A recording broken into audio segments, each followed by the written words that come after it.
नमस्कार दर्शकों, जेके प्राइम में आपका स्वागत है। मैं हूं विनोद कुमार। दर्शकों, रिस्ट्रिक्शन का आज पहला दिन था और पहले दिन में मिला जुला असर देखने को मिला। दुकानदारों ने 50% दुकानें बंद रखी, जो सरकार का आदेश था उस पर अमल भी किया, लेकिन कुछ जगहों पर व्यापारियों ने ऐतराज़ भी जाहिर किया। अगर ट्रांसपोर्टर्स की बात करें तो ट्रांसपोर्टर्स ने पहले ही कल ही कह दिया था कि वो अपनी वाहनों को सड़कों पर नहीं उतारेंगे, क्योंकि 50% सवारियों के साथ उनको घाटा पड़ता है। उन्होंने एक डिमांड रखी थी, उन्होंने मांग रखी थी कि सरकार को चाहिए कि 50% किराए में बढ़ोतरी करे। उसके साथ साथ टेस्टिंग की प्रक्रिया आज भी चलती रही, वैक्सीनेशन भी प्रॉपर लोगों के बीच में होती रही। लेकिन आज सरकार के नुमाइंदे खुद सामने आए और उन्होंने मीडिया से मुखातिब होते हुए बताया कि किस तरीके से तैयारियां की जा रही हैं। जो तैयारियां अटल डुल्लू, जो financial professional health and medical education है, रोहित कंसल जो आईएएस अधिकारी हैं और सरकारी प्रवक्ता हैं, सिमरनदीप सिंह आईएएस अधिकारी हैं, और मोहम्मद यासीन चौधरी, मोहम्मद यासीन जो हेल्थ मिशन के डायरेक्टर हैं, ये चारों ने बाकायदा एक प्रेस कॉन्फ्रेंस की और प्रेस कॉन्फ्रेंस में विस्तार से बताया कि किस तरीके से सरकार की तैयारियाँ, कितने वेंटिलेटर्स हैं और कितनी जगहों पर जो ऑक्सीजन के प्लांट्स लगाए गए हैं और किस तरीके से सारी चीज़ों को मुकम्मल तरीके से निगरानी रखी जा रही है।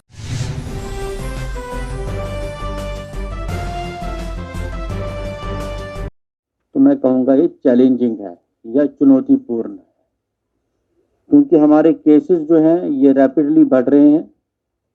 आपने देखा होगा किस तादाद से बढ़ रहे हैं। हमारी पॉजिटिविटी बढ़ रही है और हमारी डेथ्स जो हैं लगातार हो रही हैं। जहाँ तक एक्टिव केसेस का सवाल है, इस वक्त हमारे पास जम्मू कश्मीर में 13,400 से ज़्यादा एक्टिव केसेस हैं। जो पिछले साल की पीक थी वो लगभग 22,000 एक्टिव केसेस की थी।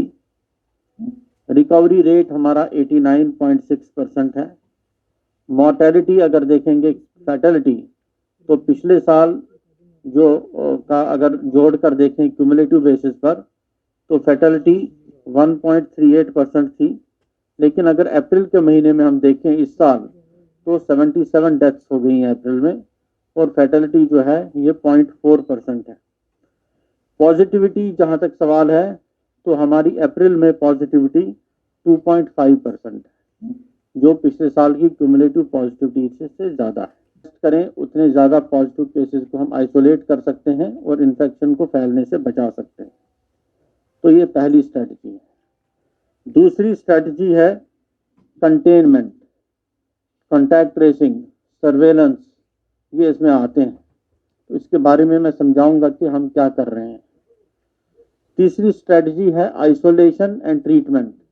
जो पॉजिटिव केसेस आ गए, इनको आइसोलेट करना, इनको ट्रीट करना, उसके लिए हमारे हॉस्पिटल्स की क्या प्रिपेयर्डनेस है, उसके बारे में भी मैं आपसे बात करूंगा। चौथी स्ट्रैटेजी जो सबसे ज़रूरी स्ट्रैटेजी है वो है कोविड अप्रोप्रिएट बिहेवियर।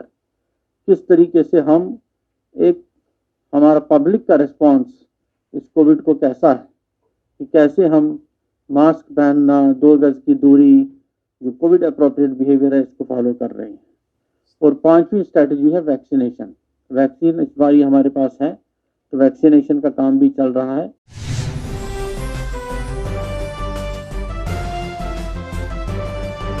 दर्शकों, अब हम बात करेंगे कश्मीर की, और श्रीनगर में जिस तरीके से रिस्ट्रिक्शंस पर अमल होना चाहिए था, उन रिस्ट्रिक्शंस पर अमल नहीं हो पा रहा है। ये बदकिस्मती की बात है कि बार बार आग्रह करने के बावजूद, बार बार इंस्ट्रक्शन जारी करने के बावजूद भी कश्मीर में सोशल डिस्टेंसिंग की धज्जियां उड़ाती जा रही हैं। और हमने जब बाज़ारों में देखा जिस तरीके से लोग खरीदारी कर रहे थे, तो साफ जाहिर हो रहा था कि ये बेखौफ हैं और ये बेखौफ लोग ही लोगों के मरने का रास्ता तैयार कर रहे हैं।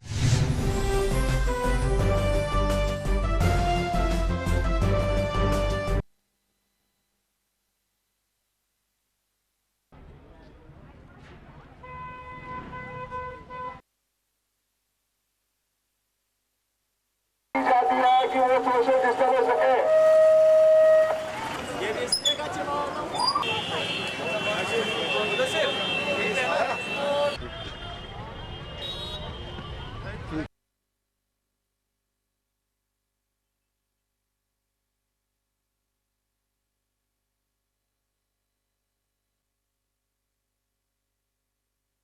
देखिए, ज़िंदगी है तो सब कुछ है, अगर ज़िंदगी नहीं है तो कुछ नहीं है। देखो, जो हम हिंदुस्तान के बाकी स्टेटों में हालत देख रहे हैं, इससे तो हमें बहुत डर लग रहा है। मगर अल्लाह ताला का शुक्र है कि यहाँ पर जो हवा है ये बिल्कुल अच्छा हवा है यहाँ पर। वहाँ पर सफिकेशन है, क्योंकि हम भी दिल्ली आते जाते हैं, वहाँ पर इन 2 महीनों में बहुत ही दम घुट रहा है, उनको अपनी भी एक प्रॉब्लम है। मगर यहाँ पोल्यूशन फ्री है। फिर भी जितना भी इन्होंने कहा कि एसओपी, जितने भी डिविजनल कमिश्नर ने कहा, हमने एसओपी के तहत 50% मार्केट खुला रखा, 50% हमने बंद रखा। और कल प्रधानमंत्री ने भी एक तकरीर की है वो देश के लिए, उसने बहुत ही अच्छी अच्छी बातें कही कि लॉकडाउन इसका हल नहीं है, यहाँ पर भी लॉकडाउन मुमकिन है। वो तो एक प्रॉब्लम है, वो तो प्रशासन को देखना है। जैसे उसने कहा है कि इस तरह से फॉलो करो, हमने उसी तरह से फॉलो करो, क्योंकि इन्होंने कहा जितने भी प्रेसिडेंट हैं, जितने भी प्रधान हैं, अपने अपने मार्कुंड के अपने अपने हिसाब से आप 50% रखिए। तो हमने वही फॉलो किया जो एसओपीज़ है। एसओपी किस तहत, क्योंकि ये लॉकडाउन नहीं है, एसओपीज़ है। और दूसरी बात यह है कि इंसान को सबसे बड़ी बात है कि ज़िंदगी में अपने आप को खुद संभालना है, क्योंकि 2 गज़ दूरी मास्क है ज़रूरी, ये भी एक फरमान है। और बाकी हम यही चाहते हैं कि मतलब जिस तरह से जहाँ ये जो स्ट्रीट वेंडर्स लग रहे हैं, इससे ज़्यादा प्रॉब्लम हो जाती है, क्योंकि ये आप देखिए दुकानें बंद है, स्ट्रीट वेंडर्स काम कर रहे हैं। देखिए, दुकानदारों को सेल्समैन भी है, दुकानदारों को बहुत सारा खर्चा है, दुकानदारों को टैक्स पेयर भी है, हम टैक्स भी देते हैं। खुदा के लिए आप बताओ, बहुत सारे दुकानदार जो डिफ़ॉल्टर हो गए बैंक के, 3-4 साल से यहाँ हालात भी सही नहीं थे, और फिर ये कोविड का मसला हो गया। और अब प्रशासन को देखना चाहिए कि दुकानदारों, जितने भी गरीब दुकानदार हैं, उनके अकाउंटों में पैसे डालने चाहिए।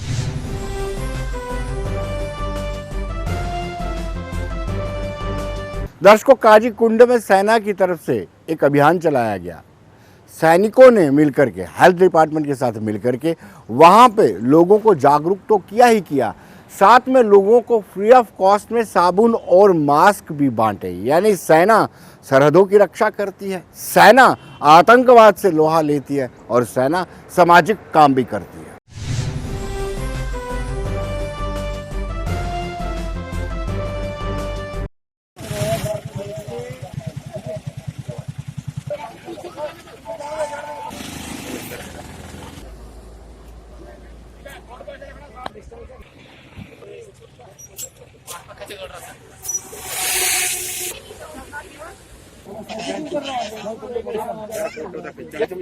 ये बहुत अच्छा प्रोग्राम हुआ है यहाँ फौज के दौरान और हेल्थ के दौरान।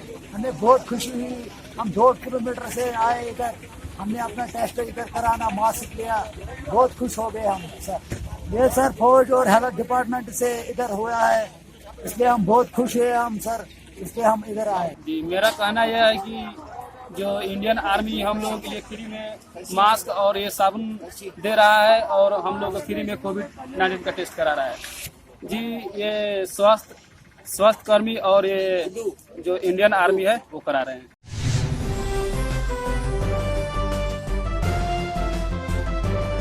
तो दर्शकों, अब हम सिलसिलेवार बताते हैं कि कौन कौन सा बाज़ार खुला था, कौन कौन से लोगों ने एतराज़ जाहिर किया। सीधे रियासी लिए चलते हैं।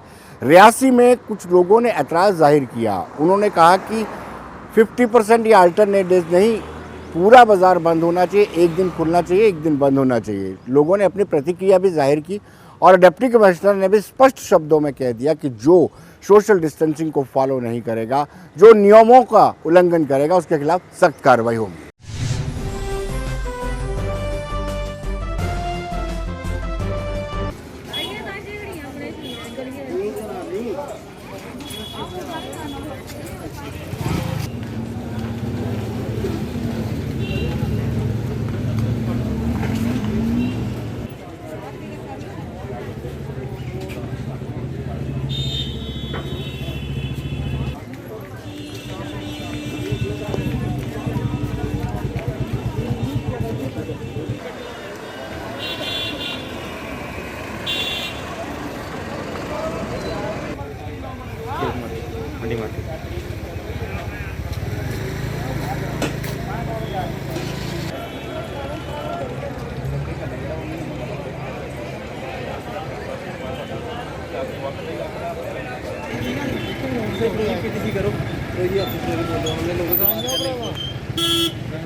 इसमें वायलेशन तो बिल्कुल बर्दाश्त नहीं की जाएगी। हमारे मैजिस्ट्रेट लगे हुए हैं, हमारे पुलिस के ऑफिसर लगे हैं, मोटर व्हीकल के लगे हुए हैं। इसके अलावा आप भी हमारे सिटीज़न हो जो हमारे लिए काम कर रहे हो, तो मेरी यही रिक्वेस्ट है कि सभी लोग इसको कैजुअली मत लें, क्योंकि इसको हमें अपने कंट्रोल में रखना है। क्योंकि इसका मल्टीप्लायर इफेक्ट बड़ा ज़्यादा है। तो चेन रिएक्शन होगा, फिर ये चीज़ें हमारे आउट ऑफ कंट्रोल हो सकती हैं। तो इसीलिए मैं बार बार रिक्वेस्ट कर रहा हूँ, जहाँ जितना नंबर डिफाइंड है उससे ज़्यादा मत बढ़िए, उसके अंदर रहिए और इसके लिए हम अवेयरनेस पैदा करें। अगर आपको कोई मुश्किल आ रही है तो आप हमारे से इन टच करिए, हमारे मैजिस्ट्रेट हर जगह मौजूद हैं। तो मेरी यही रिक्वेस्ट है, अगर आप बैंक में जाते हैं, किसी भी पब्लिक प्लेस में जा रहे हैं या आपको बेसिक चीज़ की रिक्वायरमेंट हो, तो आप एक कोडल फार्मेलिटी के तहत जाइए और मिनिमम ऑफिस में या ऐसी जगह जाइए जहाँ पे आपको मिनिमम टाइम में मैक्सिमम काम करके वापस आ जाइए। अब कोरोना वायरस है तो इसके लिए एडमिनिस्ट्रेशन को कुछ ना कुछ करना भी पड़ेगा, मगर ये एक दिन छोड़ के एक दिन जो है ये दुकानदारों के लिए बहुत ही गलत ऑर्डर है। अगर करेंगे भी तो मैं कहता हूँ शनिवार और एतवार को ये 2 दिन के लिए क्लोज कर दें, जो है जैसे पहले लॉकडाउन लगा था 2 दिन के लिए पूरा लॉकडाउन हो जाए और ना पब्लिक बाजार में आए, उससे ये चेन टूट सकती है। आप 1 दिन के लिए बंद करोगे, 1 दिन खोलोगे, आम पब्लिक चलती रहेगी, उसके साथ कैसे चैन टूटेगी। देखिए, जो गवर्नमेंट का ऑर्डर है इस पर हम सहमत नहीं हैं। सरकार को ये चाहिए था कि वो एक टाइम टेबल बनाती, ना कि 1 दिन दुकान खुलेगी 1 दिन बंद होगी। उससे तो कोरोना तो नहीं ख़त्म होगा, क्योंकि रश डबल पड़ेगा।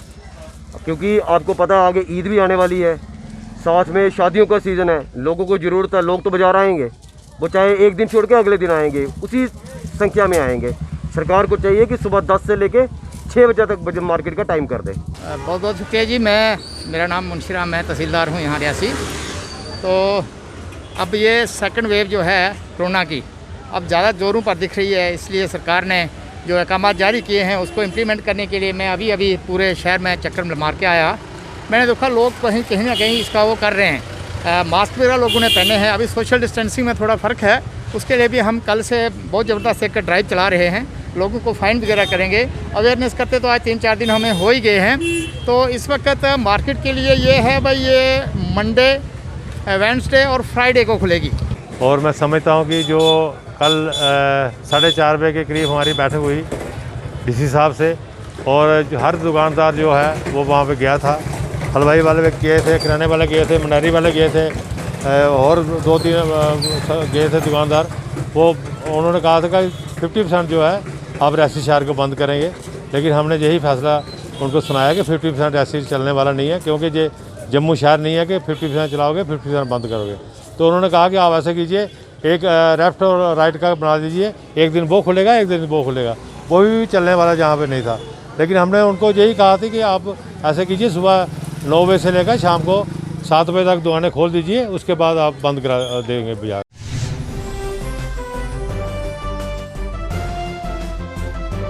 दर्शकों, कठुआ में व्यापार मंडल ने प्रदर्शन किया।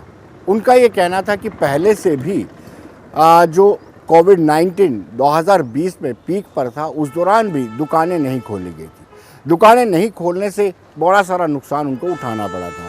साथ साथ उन्होंने ये भी कहा कि हम 11 बजे से 7 या 6 बजे तक दुकानें खोल सकते हैं, और उसके बाद उन्होंने विरोध प्रदर्शन किया। विरोध प्रदर्शन करने के बाद उन्होंने डिमांड की है कि एक समय निर्धारित किया जाना चाहिए। उन्होंने कहा कि आनन फानन में इस तरीके से फैसले लेने से दुकानदार और व्यापार पर असर पड़ेगा।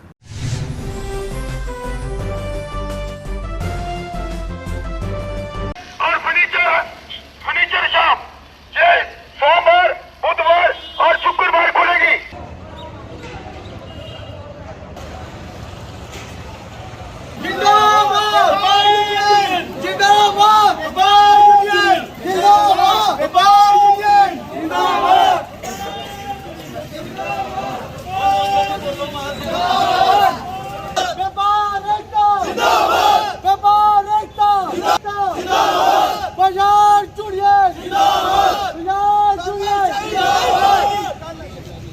शाम के 6 बजे तक, मंडे से लेके फ्राइडे तक हमें दुकानें खोलने की इजाजत दी जाए। साले इलेक्शन होते पहली गल ते कल की कोई कमेटी वाला आंदा समान चुकी लेंदा साड़ा अहीं चोरिया समान लादा उत्ते जां अहीं चोरिया समान खरीदी लेंदा ਇਹ ਤਾਂ ਤਾਨਾਸ਼ਾਹੀ ਜਿਹੜਾ ਹੈ ਸਮਾਨ ਚੁੱਕੀ ਲੈ ਜਾਏ ਅਗਰ ਸਾਈ ਗਲਤੀ ਹੈ ਸਾਨੂੰ ਜੁਰਮਾਨਾ ਕੀਤਾ ਜਾਏ ਇਹ ਥੋੜੀ ਹੈ ਕੋਈ ਤਾਨਾਸ਼ਾਹੀ ਸਰਕਾਰ ਇਹ ਸਮਾਨ ਚੁੱਕੀ ਲੈ ਜਾਏ ਡਿਮਾਂਡ ਇਹ 4 ਮਹੀਨੇ ਸਾਡਾ ਕਾਰੋਬਾਰ ਬਿਲਕੁਲ ਠੱਪ ਹੈ पूरा साल हो पूरा ठप है पूरी ने एकदम लॉकडाउन लाइता जी दुकाना बंद इन्हें कोई टाइम दिता जाए 4 ਤੋਂ 5 टाइम दिता जाए हर बंदा कारोबार कर ले अपना शनि ऐतवार बंद रख लो दी देखो जी कल का एक राती का आर्डर कटे इन्हें कि दुकाना एडे टाइम से खोल लिया मैं अस दुकाना बंद करने तैयार है सू कोई प्रॉब्लम नहीं पर सू एक गल दसी है LG साहब ने जो आर्डर कटिया कि 50% दुकाना खोल लिया क्या LG साहब एक और आर्डर कटना ਜਿਹੜੀਆਂ है लिमिटा लेदियां लोन ले दे उनते भी पैसे सानू छड्डे जान ਜਿਹੜੀਆਂ पिछले दौरान 6-6 महीने होइए इन्हें दुकाना बंद कीते थे ਉਹਦਾ कोई लोन नहीं छड्डे इन्हें पूरे पैसे ले दुकाना बंद कीतियां असें ये चाहने कि साढ़े असें DC साहब ही चाहने कि जे तुसें गल करनी है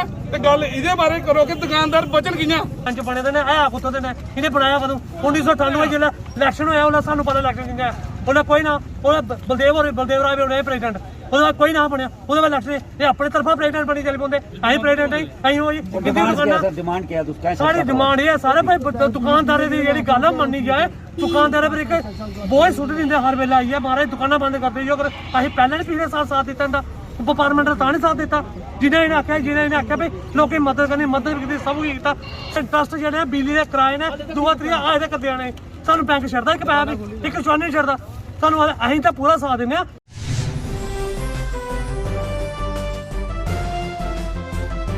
दर्शकों कटरा में भी व्यापारी वर्ग असमंजस में है दुकानें खुली हैं बंद भी हैं और किस तरीके से कौन सी खुलेंगी इसको लेकर के असमंजस की स्थिति बनी हुई है व्यापारी वर्ग ने भी एतराज़ जाहिर किया है उन्होंने कहा कि ज़रूरी है कोविड-19 से निपटने के लिए जो इक़दाम उठाए जा रहे हैं जो कदम उठाए जा रहे हैं वो ज़रूरी हैं लेकिन कम से कम दुकानदारों को भी कॉन्फिडेंस में लेना चाहिए।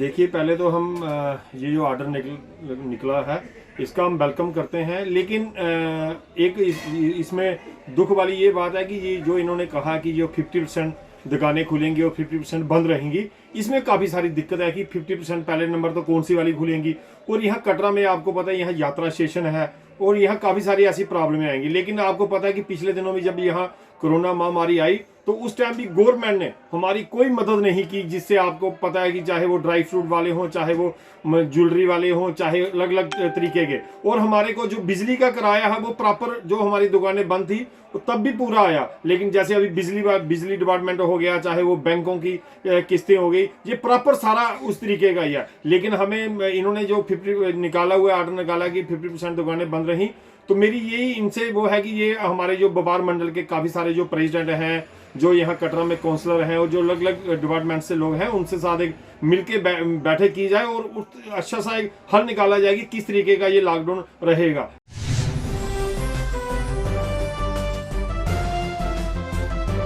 दर्शकों अगर रजौरी की बात करें तो रजौरी में डिप्टी कमिश्नर ने जितने भी व्यापार मंडल थे धार्मिक संगठन थे सबको आमंत्रित किया जो बड़े अधिकारी थे उनको भी आमंत्रित किया और उनसे विस्तार से बातचीत की कि आखिरकार कैसे इस कोविड से निपटा जा सकता है और कैसे ताबून पब्लिक दे सकती है और सोशल डिस्टेंसिंग जिसको हम सोशल वैक्सीन भी कहते हैं उसका कितना इस्तेमाल किया जा सकता है।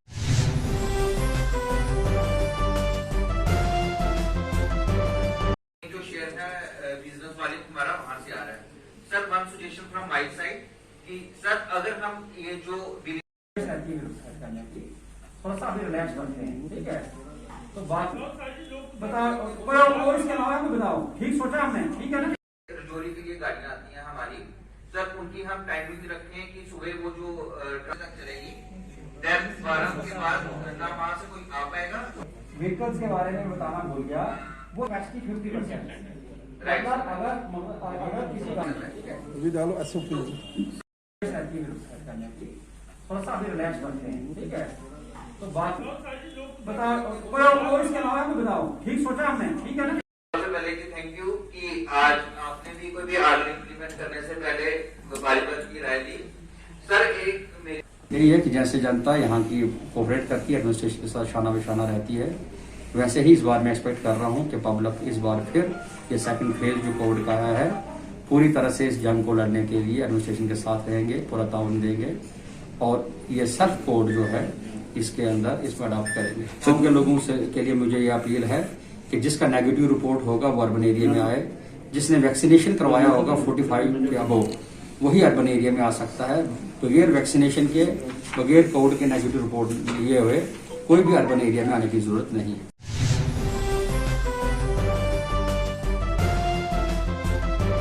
दर्शकों, अगर कोविड-19 से निपटना है तो कम से कम हमें जो गाइडलाइंस निर्धारित की गई हैं उस पर ज़रूर अमल करना चाहिए।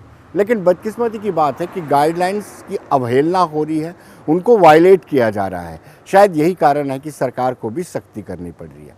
आज एडीसी ने पूरे बाज़ारों में जाकर के उन लोगों के खिलाफ सख्त कार्रवाई की जो लोग मास्क नहीं पहन रहे थे, जो सोशल डिस्टेंसिंग को मेंटेन नहीं कर रहे थे।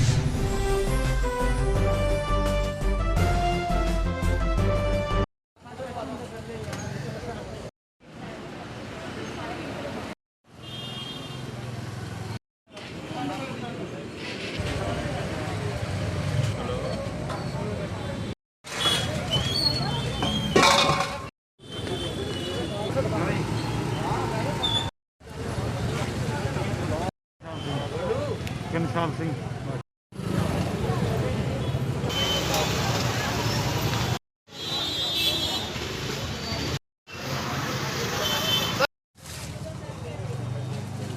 हम जो ये SOPs और गाइडलाइंस है जो सरकार ने और district administration time to time बता रही है उसको फॉलो नहीं करेंगे और एक हम जीती हुई जंग जो है हार जाएंगे, सीधी सी बात है। क्योंकि पिछले साल हमने देखा काफ़ी फ़र्क पड़ गया था और हम जंग जीत चुके थे, जीत चुके हैं, अभी भी हम कंट्रोल पोजीशन में हैं। लेकिन यह है कि अगर हम इनका पालन नहीं करेंगे, अपने आप को ठीक नहीं संभाल करके नहीं रखेंगे तो एक जीती हुई जंग हारेंगे, ये सबसे बड़ी बात है। और नंबर 2, सबसे ज़्यादा ये दिखा जाता है कि लोग मार्केट में खुल्लम खुला घूमने आ रहे हैं। ये वक्त घूमने वाला नहीं है।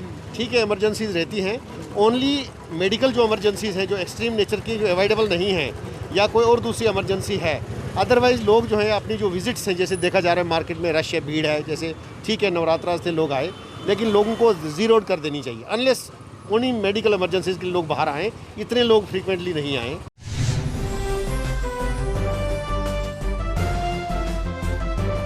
दर्शकों, हम पब्लिक ट्रांसपोर्टेशन की बात करेंगे तो कल ही ट्रांसपोर्टर्स ने ये फैसला लिया था कि जो सरकार की गाइडलाइंस हैं वो उनको मंजूर नहीं है। उनका कहना था कि 50% अगर सवारियां भरी जाती हैं तो वो घाटे का सौदा होगा। उन्होंने सीधे तौर पर और स्पष्ट कर दिया था कि अगर सरकार 50% किराया बढ़ाती है तभी वो अपनी वाहनों को सड़कों पर उतारेंगे। अपने कमिटमेंट के मुताबिक या अपनी कल की बात के मुताबिक उन्होंने आज अपनी वाहनों को सड़कों पर नहीं उतारा, जिसके चलते आम लोगों को खासी दिक्कतों का सामना करना पड़ा।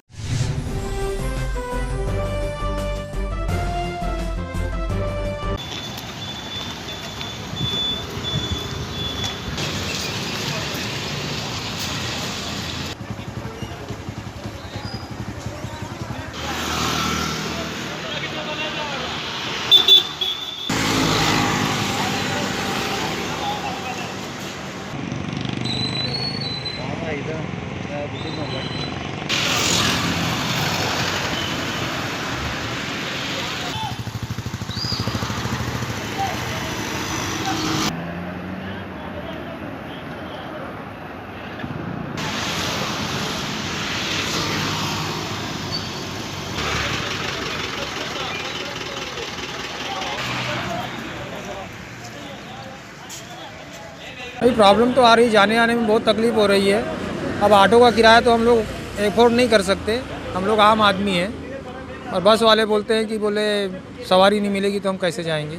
ये प्रॉब्लम है यहाँ पे। ये गाड़ी रुकी हुई है, जब चलाएंगे डीजल कहाँ से डलवाएंगे। 4500 का चक्कर का गाड़ी डीजल खा जाती है, तो 4500 तो अप डाउन नहीं बनेगा 20 सवारी का। 25 सवारी का कितने 4500 थोड़ी बनेगा। तो 25 सवारी जहाँ से एक जगह से मिलती भी नहीं, कहीं से 5 मिल गई, कहीं से खाली भी जाना पड़ता है, कहाँ से हम गाड़ी चलाएंगे। इसलिए हमारी गाड़ी पहले ही चल नहीं रही है। पहले ही 50 तो हमारी गाड़ी चल रही है। 300 गाड़ी है, 150 गाड़ी रोज़ चलती है, 150 गाड़ी हमारी खड़ी है। तो ये तीसरे दिन में एक चक्कर लगता है, उसमें से ड्राइवर भी ऐसे खाली घर को चला जाता है, माल को भी कोई पैसा नहीं मिलता। तो इस वजह से हमने गाड़ियाँ बंद कराई हैं। हमारे पास तो चलाने के लिए डीजल ही पैसे नहीं है, डीजल कहाँ से डलवाएंगे। सर ये कोई किराए अपना सवारी की वजह से कि 7-8 सवारियाँ बैठाओ, उसकी वजह से ये बंद की हुई गाड़ियाँ वाले नहीं चला रहे हैं कि हमें पैसे नहीं बचेंगे इसलिए गाड़ियाँ नहीं चला रहे हैं। कहीं ड्राइवर क्लीनर कुछ बंद करके घर चले गए और कुछ जो इधर हैं तो वो भी जाएंगे घर, और क्या करेंगे जब सवारी नहीं होगी तो क्या करेंगे। ये वजीर साहब ने कोई फैसला लिया था कोई कि भाई गाड़ियाँ जो आधी चलेंगी वो अगर बंद रहेंगी, जो जैसे वो बोलेंगे तो वैसे ही चलेगा। हाँ 50% ये बोल रहे हैं कि 50% सवारी बढ़ाओ, 50% से फिर ना गाड़ियों का तेल पूरा होगा और ना गाड़ियाँ चलेगी, कैसे चलेंगी। किराया पैसा नहीं बचेगा ड्राइवर क्लीनर को तो कहाँ से चलेंगे वो।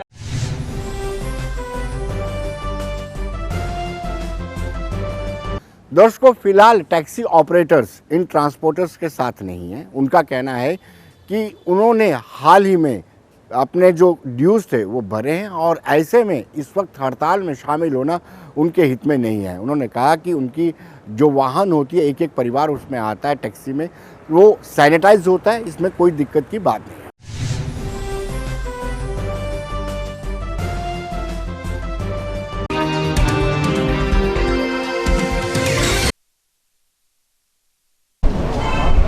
सारे जहाँ वो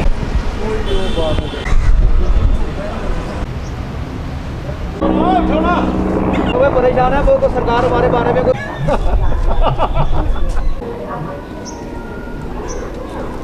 सर हम ये कहना चाहते हैं कि कोरोना की मार से हमें पूरे 1 साल पहले घर पे बैठ रहे हैं हम लोग, और हमारे कई गाड़ियों पर टैक्सी के केस भी हैं जो कि अभी फाइनेंसर भी हैं, प्राइवेट बैंक भी हैं, अभी तक वो नहीं दे सके हैं। और दूसरा इंश्योरेंस करवाते हैं, साल में घर बैठ रहते हैं, वो 30-40 हज़ार रुपये गाड़ी का वेस्ट जाता है। दूसरा ये कि हमारा जो बसों की हड़ताल चल रही है उसकी सर हमारा तो कोई लेन देन कोई है नहीं। हमारे साथी जरूर हैं, वो ट्रांसपोर्टर जरूर हैं, लेकिन अभी हमारे पास जो टूरिस्ट आता है ये एक फैमिली के मेम्बर होते हैं, एक परिवार के होते हैं, तो उसमें यह है कि हमें कोई से लेना देना नहीं है। बाकी ये हमारी जो छोटी गाड़ी है उसमें 2 से 3 बैठते हैं, बड़ी गाड़ी में 4 से 5 बैठते हैं। हम फालतू पैसेंजर को बिठाते ही नहीं है, और सोशल डिस्टेंसिंग का जो रूल है वो हमने अपना के रखा हुआ है। तो इसलिए हमारी ये सरकार से अर्ज है कि हमारे को लॉकडाउन में ना लाया जाए, हमारी जो रोजी रोटी है थोड़ी बहुत चलनी चाहिए। सर उनकी भी मजबूरी है कि जब कहते हैं कि 50% सवारियाँ बैठ सकती हैं, तेल महंगा है, डीजल हर चीज़ महंगी है, इंश्योरेंस महंगी है, मतलब गाड़ी पे बहुत ज़्यादा खर्चे हैं। और अगर वो बेचारे आधी सवारियाँ लेके जाएंगे तो उनका खर्चा ही पूरा नहीं होगा, तो उनके जो टायर घिस रहे हैं। देखो फिलहाल हम टैक्सी वाले हैं, हमारा हिसाब किताब और है, हम तो पहले ही 2 और 3 सवारियाँ ही बिठाती हैं, सोशल डिस्टेंसिंग का ध्यान रखते हैं। उसके बाद हमने हर गाड़ी सैनिटाइज की होती है, लेकिन बड़ी गाड़ियों में ऐसा नहीं हो सकता, इसलिए सरकार की भी मजबूरी है। लेकिन हम चाहते हैं फिर भी अगर उनकी डिमांड है वो पूरी होनी चाहिए, क्योंकि अगर वो पूरा दिन मेटाडोर या बसें घुमाते रहेंगे, तेल खर्चा भी पूरा नहीं हुआ तो उनका क्या फ़ायदा।